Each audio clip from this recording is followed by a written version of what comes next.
প্রিয় ভিউয়ার্স, আসসালামু আলাইকুম। আমি হুমায়রা, সবাইকে আমন্ত্রণ জানাচ্ছি হুমায়রার সিম্পল কুকিংয়ে।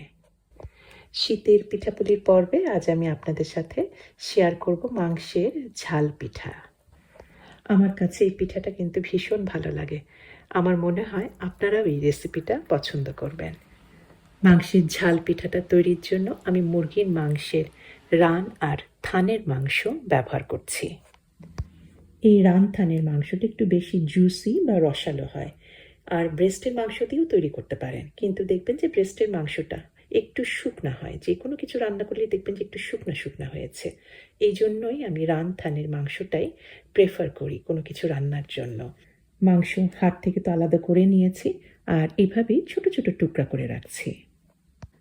মাংস কাটাকাটি তো হয়েই গেল, আর এই পিঠা তৈরির যে আসল মেইন ইনগ্রেডিয়েন্টটা সেটা হচ্ছে চালের আটা। তবে এটা আমি চালের আটা কিন্তু সরাসরি এটা ব্যবহার করব না। আমি নিয়েছি 1 কাপ পরিমাণ এটা আতপ চাল। আতপ চাল মানে হচ্ছে যেটা সেদ্ধ চাল না, পোলাওয়ের চাল বা বাসমতি চাল, এগুলি কিন্তু আতপ চাল। এখানে নিয়েছি আমি এইরকমই 1 কাপ পরিমাণ। আর আমি কিছুটা, এটা গত রাতে আমি পানি দিয়ে ভিজিয়ে রেখেছিলাম। আজকে সকালে কিন্তু চাল একদম ফুলে মোটা হয়ে গিয়েছে। ভেজানো চালটা তো ব্লেন্ডারে ব্লেন্ড করে নেব। আমি ব্লেন্ডারে ঢেলেও দিয়েছি। আর আমি 1 কাপ পরিমাণ, 1 থেকে 1.5 কাপ পরিমাণ পানি দিয়ে খুব ভালো করে ব্লেন্ড করে নিচ্ছি, একদম মিহি করে যতটা সম্ভব। আর যে কথাটা আমি সবসময় বলি, এখনও বলছি, ব্লেন্ডার চালানোর সময় একটু থেমে থেমে চালাবেন। এক্ষেত্রে দেখবেন যে আপনার মোটর, ব্লেন্ডারের যে মোটরটা আছে সেটা ভালো থাকবে, নষ্ট হবে না। সব ভেজানো চালটা তো ভালো করে মিহি করে ব্লেন্ড করা হয়ে থাকলো। এখন মুরগিটা রান্না করব। তবে মুরগিটা রান্না করার জন্য আমি হামানদিস্তায় আমি নিয়েছি 5-6টার মতো এটা রসুন কোয়া, আর নিয়েছি কয়েকটা, প্রায় 7-8টার মতো এরকম পাতলা পাতলা স্লাইস করা এগুলি আদা। এই পিঠার মুরগি রান্নাটা একটু বিশেষভাবে কাঁচা আদা, কাঁচা রসুন দিয়ে করলে কিন্তু সবচাইতে ভালো স্বাদটা হয়। আমি দেখেছি এটা পাউডার বা রসুন বা আদার পাউডার কিন্তু ব্যবহার করবেন না, তাহলে কিন্তু মুরগি রান্নার স্বাদটা ঠিক মতো আসবে না। হামানদিস্তায় আদা রসুনটা আমি একটু ছাপড়া ছাপড়া করে ছেঁচে রাখলাম। আর এখনই কিন্তু আমি আদা রসুনের যে একটা সুগন্ধ আছে না, একটা কাঁচা গন্ধ আছে, সেটা কিন্তু প্রকটভাবে পাচ্ছি। মুরগি মাংসটা এখন রান্না করব। আমি প্যানে প্রায় আধা কাপের চেয়ে একটু কম সাদা তেল দিয়েছি। আপনারা সর্ষের তেলও কিন্তু ব্যবহার করতে পারেন। আর এখানে মুরগির মাংস আছে কিন্তু প্রায় 1.5 কাপের মতো।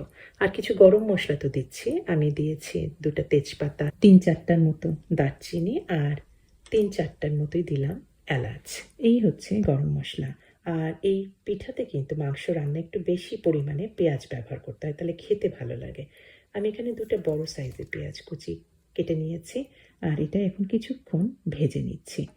হালকা ট্রান্সপারেন্ট যখন লুকটা চলে এসেছে, তখন আমি দিয়ে দিলাম ওই যে ছেঁচে রেখেছিলাম আদা রসুনটা, সম্পূর্ণটাই দিয়ে দিয়েছি। মনে হচ্ছে যেন অনেক হবে, আসলে কিন্তু অনেক না। এর মধ্যে চালও পড়বে, মুরগির মাংসও পড়বে, দেখবেন সব ব্যালেন্স হয়ে গিয়েছে।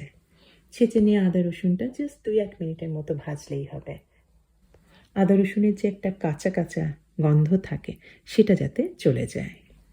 আর দিয়ে দিয়েছি 1 চা চামচের মতো লবণ, আর এখন দিয়ে দিলাম 1 চা চামচের মতো হলুদ গুঁড়া।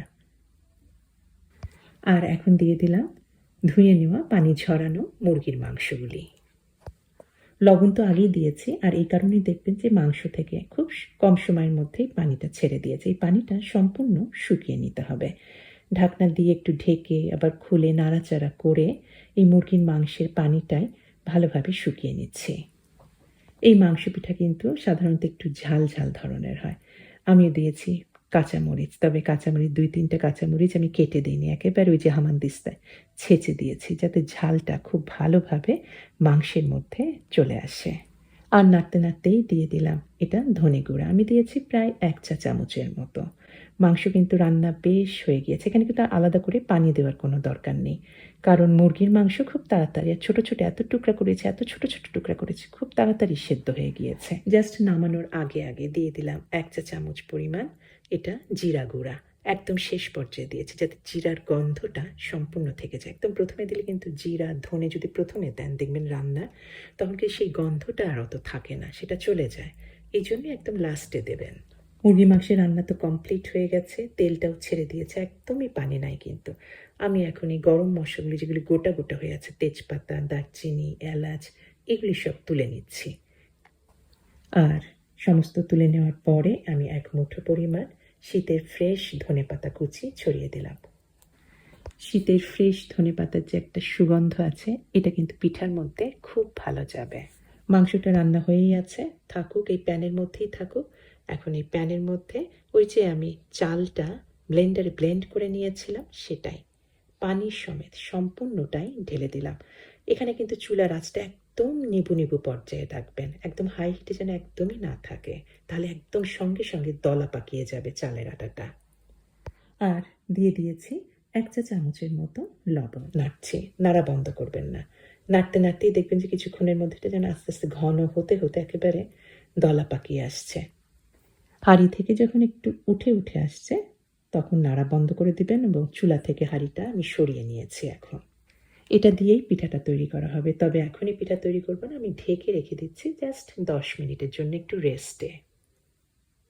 10 মিনিট পরে একটু ঠান্ডা হয়ে এসেছে, এখন ধরাও যাচ্ছে ভালোভাবে। আর ধরলে কিন্তু দেখা যাচ্ছে হাতে খুব লেগে যাচ্ছে, খুব আঠালো। হাতটা একটু ভিজিয়ে নেবেন এই পিঠা তৈরি করার সময়। তবে এই জবরদস্ত পিঠাকে আরও জবরদস্ত করার জন্য আমি একটু পেঁয়াজ, ধনেপাতা কুচি আর কাঁচামরিচ কুচি একসাথে একটু লেবু দিয়ে কচলিয়ে নিয়ে সেটাও আবার খুব ভালোভাবে মিশিয়ে দিলাম এই আটার মধ্যে। এই কাঁচা পেঁয়াজ, ধনেপাতা আর কাঁচামরিচের কিন্তু একটা আলাদা সুগন্ধ বা টেক্সচারটা যেরকম হবে পিঠার, খেতে সাংঘাতিক ভালো লাগবে। পিঠাটা একটু অন্যরকম স্পেশাল একটা টেক্সচার দিবে আর স্পেশাল একটা স্বাদ দেবে। এখন আর কিছুই না, এই পিঠাটা তৈরি করতে হবে। আমি এরকম হাতে নিয়ে একটু গোল করে, হাতটা ভিজিয়ে নিয়েছি কিন্তু, পানি দিয়ে ভিজিয়ে নেবেন।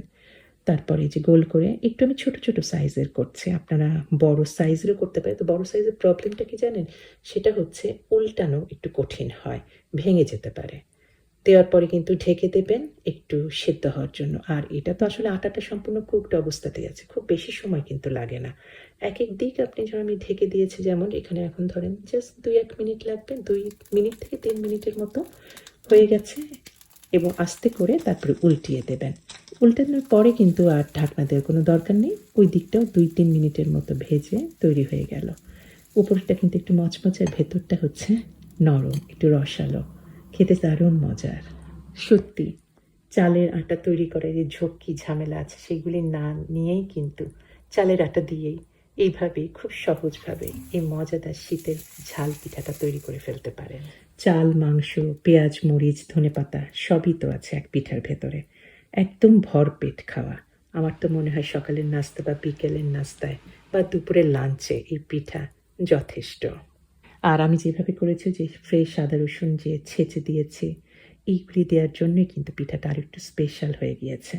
স্বাদটা কিন্তু বলে বোঝানো যাবে না, অবশ্যই তৈরি করবেন এই শীতের মধ্যেই, ভালোই লাগবে। আর রেসিপি যদি আপনাদের পছন্দ হয়ে থাকে, মনে হয় যেন নতুন কিছু শিখতে পেরেছেন, তাহলে অবশ্যই আমার চ্যানেলকে সাবস্ক্রাইব করবেন আর আমার সাথেই থাকবেন। তাহলে আজকে এখানেই শেষ করছি। সবাইকে অনেক ধন্যবাদ জানিয়ে আমি হুমায়রা, আল্লাহ হাফিজ।